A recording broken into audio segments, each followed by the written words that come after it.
The Unquiet Grave is an English folk song in which a young man mourns his dead love too hard and prevents her from obtaining peace. It is thought to date from 1400 and was collected in 1868 by Francis James Child as Child Ballad No. 78. There are many different versions of this ballad. Synopsis: a man mourns his true love for a 12-month and a day. At the end of that time, the dead woman complains that his weeping is keeping her from peaceful rest.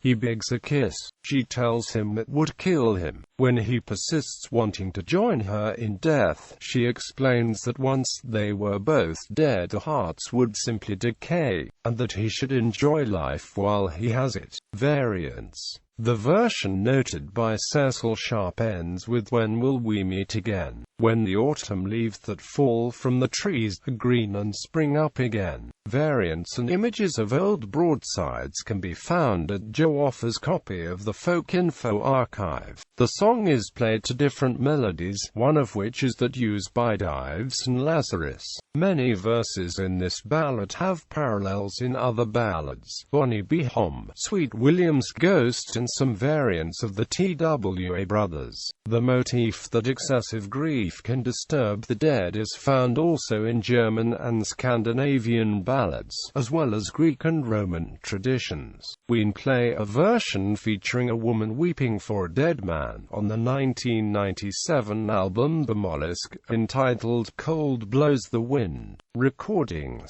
The Romantic composer Ralph Vaughan Williams wrote several arrangements for How Cold the Wind Doth Blow. The best known, from 1912, is for piano, violin and voice. It was recorded in 1976 by Sir Philip Ledger, Hugh Bean and Robert Dare. It also appears on the 1989 recording Songs of Britain and Vaughan Williams by Canadian baritone Kevin McMillan, Kate Rusby, Carol Noonan, Joan Baez, The Dubliners, Solas, Barbara Dixon, Shirley Collins, Circulus, David Papo, Fire Plus Ice and Sarah Calderwood have recorded versions of this song. A single-movement viola concerto by Australian composer Andrew Ford used the melody of the ballad as its foundation. Written in 1997, the concerto is pieced together from melodic fragments of the ballad, and it is only in the final few minutes that the full theme emerges. The Pennsylvania-based alternative rock band, Ween, recorded a version of the song on the 1997 album, The Mollusk.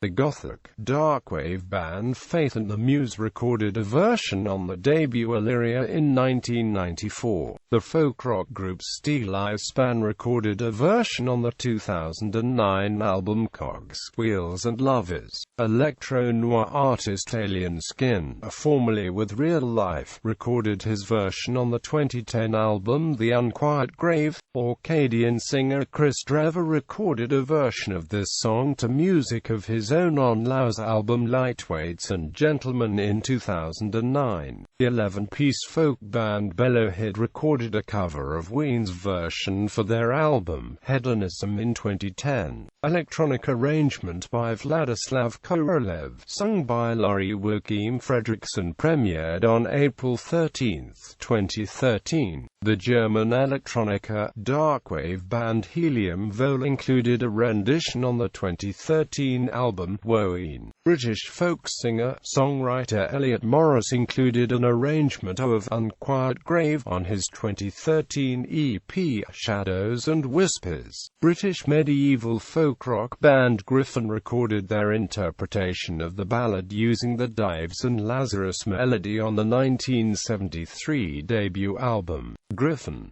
English progressive rock musician Stephen Wilson recorded an arrangement of the song. It was the B-side to a cover version IV, one of a series of 6 singles, each consisting of a cover of a song written by another artist as the A-side, with the B-sides consisting of original songs. The 6 cover versions and corresponding B-sides were released together on a compilation album, Cover Version, in 2014. 2014. Part of the song was performed by Helen McCrory in the Penny Dreadful episode Fresh Hell, and again by Sarah Green in And They Were Enemies. The Ghosts of Johnson City recorded a version of the song for the 2015 album Am I Born to Die?